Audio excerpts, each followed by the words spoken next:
వరిచేను కోసినారు, బసవన్నను కొలిచినారు. ఐలెస్సాయి నావకు జీవనదే సాపాటు, ఐలెస్సాయి నావకు జీవనదే సాపాటు.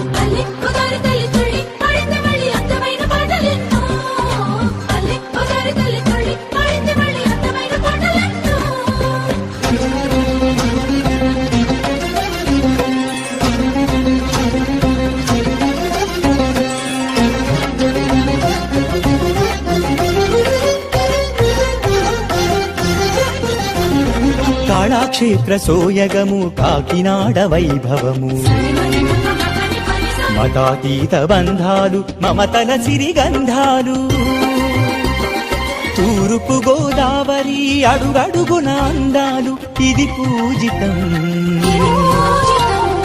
ఇది సేవితం, ఇది పూజితం ఇది సేవితం. నవభారత నిర్మాణ శుభశోభితము, తెలుగు తల్లి శోభకు మకుటాయమానం.